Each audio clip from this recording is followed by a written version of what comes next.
Hallo miteinander, I'm Geshady6 and this is Ghost Hunter Reimu. Last time we became Blue, Dabadi and Dabadai, I guess. The change isn't just at the shop, Reimu's sprite is also different now. With our new odd look, we are not able to get possessed anymore, nor collect any ghost gauge. As proof, here's the destruction of a doll. See, no charge. We've been to some peculiar places in our quest, but this time takes the cake. We've somehow stumbled into Spaceland.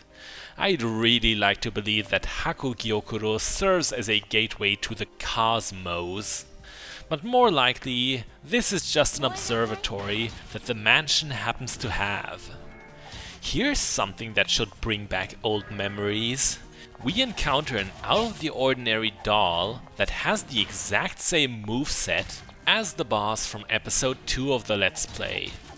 I think I dubbed the respective stage as the living quarters. It doesn't seem to me like this opponent has gotten any faster or sturdier. We, on the other hand, have developed much since then. Yeah, compared to what we faced, this boss ranked close to the bottom. It's no surprise that we are dismantling it with ease. Didn't even get hit. In case we had, our victory spawned loads of health refills. Because of this, we know there must be more up ahead. This must have been but a mini-boss. This layout is also somewhat familiar. And well, what is this? Another old friend. I think the cat's out of the bag now. The Spaceland stage is indeed a boss rush. We'll be refighting all the big bads, except the one from the prologue, as well as the mannequin. Right now we have who might have been the most memorable of all foes in front of us. We are in much less danger of properly losing to the mask than we are of arbitrarily getting stuck when the game's coding decides to crumble. So, a boss rush.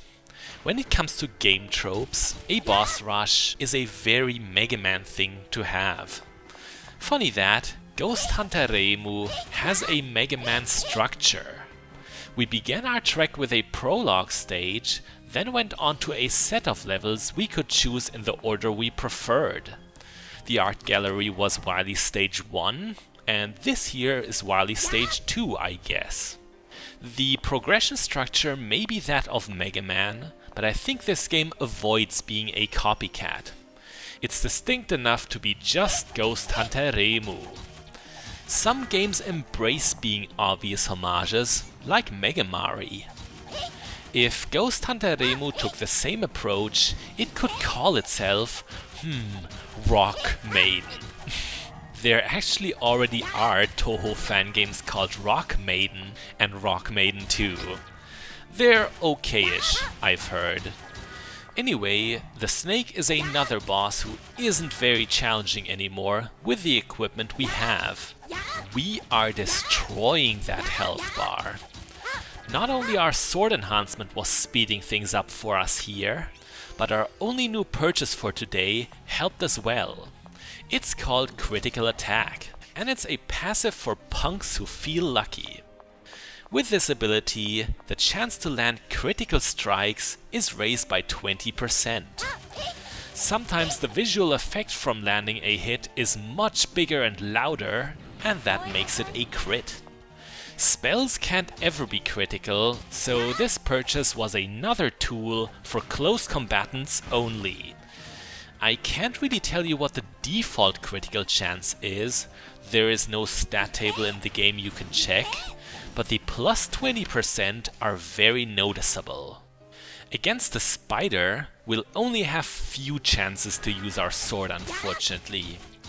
I don't think we ever saw it shoot spider webs in our first fight. Should you get hit by them, you'll have to destroy the webbing to get free again. Strangely, it's best to get pinned from this mid-jump because Reimu can slash quickest while in the air. Even when you avoid the webs successfully, it's best to destroy them afterwards. That way, the battlefield won't get cluttered up. The spider is practically done, so back to critical attack. It's hard to estimate how good that passive skill really is. I think it may be roughly an equal to another level of sword enhancement. Coming up next is a boss that has always felt imposing for me, the Toad. It may be the best example for what this boss rush is even about. See, we get pretty much fully healed after each fight, so it's not a war of attrition. The real challenge lies in choosing a loadout that somewhat works for all the bosses. Needless to say, you can't reconfigure in the middle of a stage. What luxury that would be. That is also why our current build is fairly balanced. When we first faced the Toad, we were excellent at magic, but now it will take far more shots to defeat it. We're also not doing so great. Both of the provided antidotes have been used up. The fireballs are likely the most sensible spell to use against the Toad. No matter what though, you also want to bring along the ice or lightning spell. Not for a specific boss, but Netherworld seals are still relevant at this point. There's one in the following room that can't be hit without the aid of those spells. 5 bosses are down, so there's no big mystery as to who will be next. The Kitsune has never been a boss we had to fear all that much, but let's not underestimate it regardless. I've gotta say, boss rush stages can be low points in many games. They can feel like unnecessary padding. It depends on how fun and relevant the bosses are. The boss fights in Ghost Hunter Reimu are decent, good enough I'd say.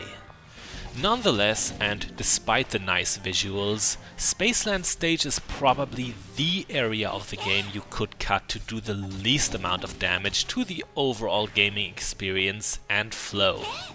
Know what I recommend instead of the obligatory boss rush stage?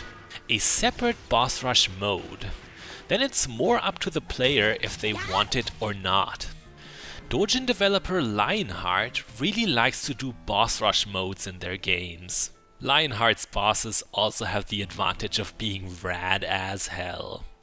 With this derailed commentary at the end of the level, I'm Shady6, this was Ghost Hunter Reimu, and next time, when 2 quarrel, a third rejoices. Bis bald!